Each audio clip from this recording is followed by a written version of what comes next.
Bonjour. Aujourd'hui, je vais vous parler du réchauffement. Donc en fait, on voit qu'on a aujourd'hui, parce qu'on n'a pas pris les mesures, parce qu'on n'a pas déjà engagé la transition énergétique. Vous êtes habitués, je pense, à notre minute réchauffement.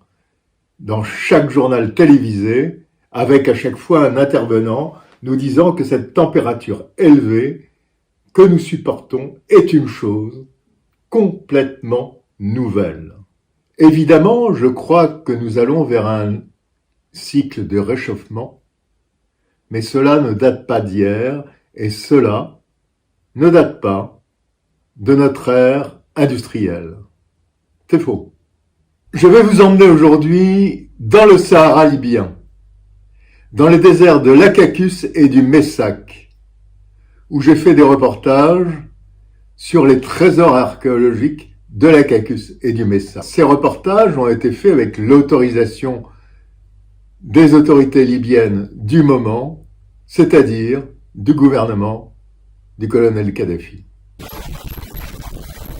Le désert du Messac, une des zones les plus arides du monde, se compose d'un ensemble de rocs fracassés.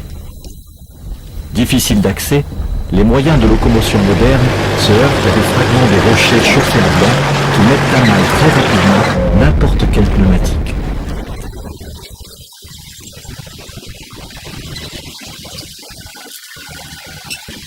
Dans ces déserts arides et fracturés se dressent ici et là de splendides gravures et sculptures rupestres qui rappellent qu'ici, il y a entre 15 000 et 8 000 ans, 15 000 et 8 000 ans,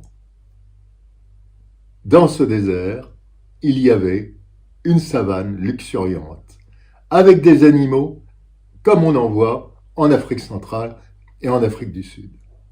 Sur ces couches sédimentaires, creusées et polies par l'érosion liée à ces anciens cours d'eau, s'expose de toutes parts l'un des plus beaux patrimoines de l'humanité. Des centaines, des milliers de gravures rupestres. Sculptées sur les parois brisées des gorges, elles rendent compte d'un tout autre écosystème, celui d'une savane africaine où vivaient éléphants, bovidés et girafes.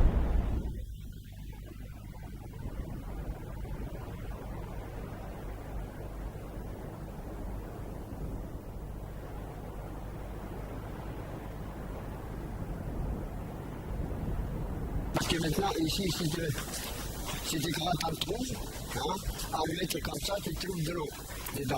1 mètre. 1 mètre. Mais là-bas, le caillou aussi. Si tu as soif, il faut que tu vas en prendre trop. Tu trouves de l'eau. Et c'est là. Ah bon.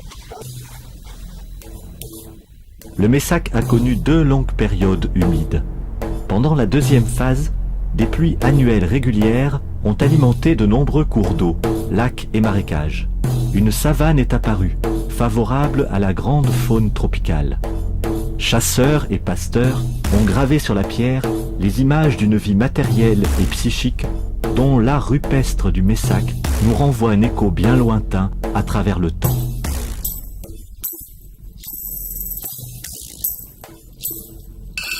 Ces milliers de gravures, remarquables par elles-mêmes, mais aussi par leurs dimensions qui, parfois, dépassent 3 mètres de hauteur, sont exceptionnelles par la maîtrise des traits profondément incisés.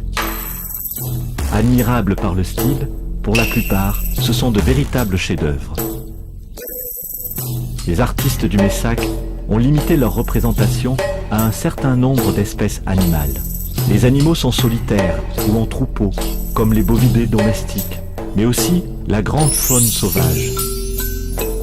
La figuration d'une espèce animale en troupeau permet de mettre l'accent sur différents points, comme l'abondance ou le mode de déplacement d'une espèce.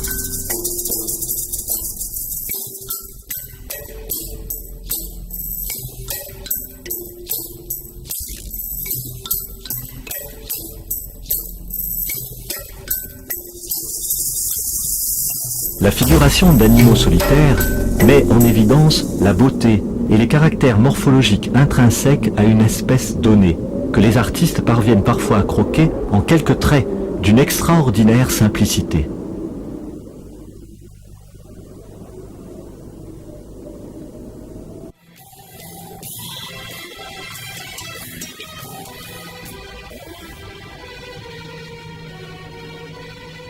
Les activités de chasse font l'objet de scènes complexes et d'un dynamisme remarquable, et nous apportent de précieux renseignements sur l'habillement, les parures, l'armement et les techniques pratiquées par ces hommes préhistoriques.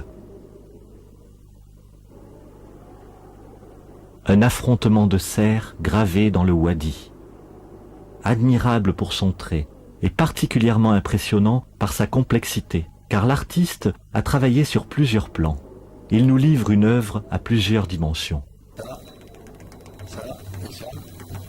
C'est ainsi que la bande sahélienne se créa, poussant les pasteurs arabes vers le sud, pour qu'ils puissent faire manger leurs troupeaux. Ceux-ci, par ailleurs, plus tard, beaucoup plus tard, islamisèrent les populations locales. Le dernier puits avant la Cacus.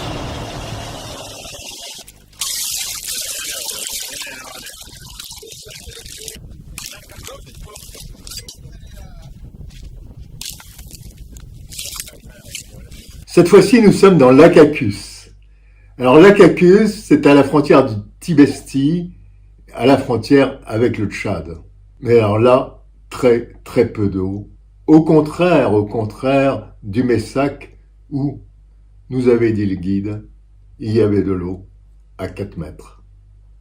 4 mètres sous terre. Il y avait déjà des nappes d'eau. L'Akakkus, le plus majestueux désert de Libye, sorte de massif montagneux complètement sculpté par le vent, qui ressemble à s'y méprendre à son voisin le Tibesti, qui se partage l'extrême sud de la Libye et le nord du Tchad. Entre deux pics, des étendues sablonneuses, mais ici, pas de végétation et très peu de pluie.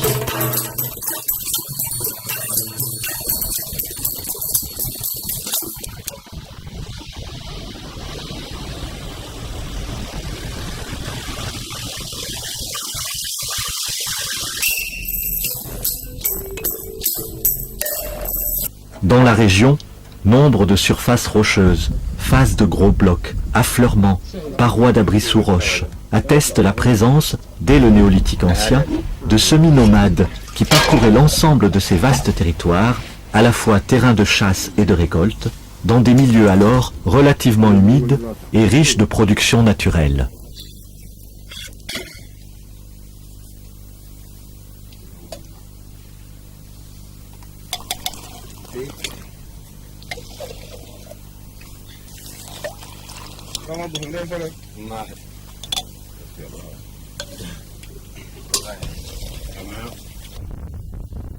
Téchouinat. Tout au fond de la grotte, on devine d'abord avec peine quelques silhouettes de peinture rouge. Et puis l'œil s'acclimate à ce changement brusque de luminosité. Et c'est l'émerveillement. Des centaines d'hommes et de femmes finement peints. La beauté de chaque trait, la disposition des personnages, la singularité de la scène choisie sont saisissantes.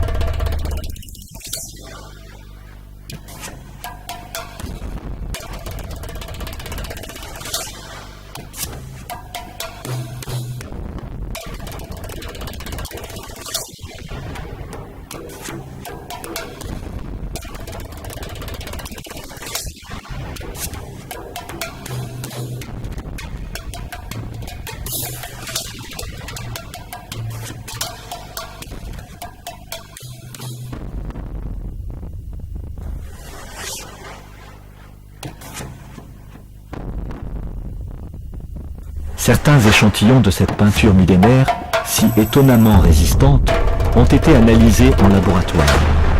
Le lait était à la base de sa composition. Grâce à cette découverte, on a pu dater par la méthode du carbone 14 certaines œuvres qui remontent au 7e millénaire avant Jésus-Christ.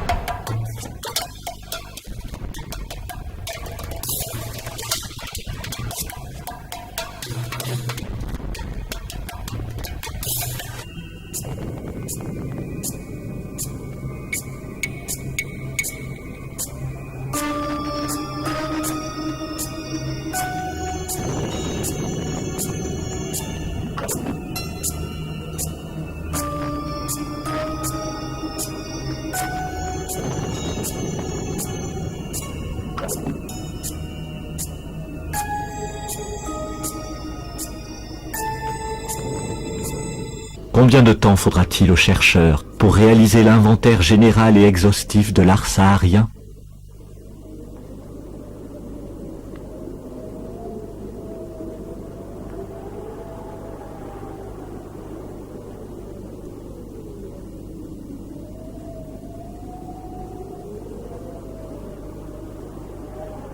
Alors oui, la Terre se réchauffe, certes, mais ça fait des milliers d'années qu'elle se réchauffe.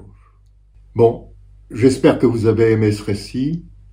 À bientôt sur ma chaîne. N'oubliez pas le pouce et, c'est très très important, partagez.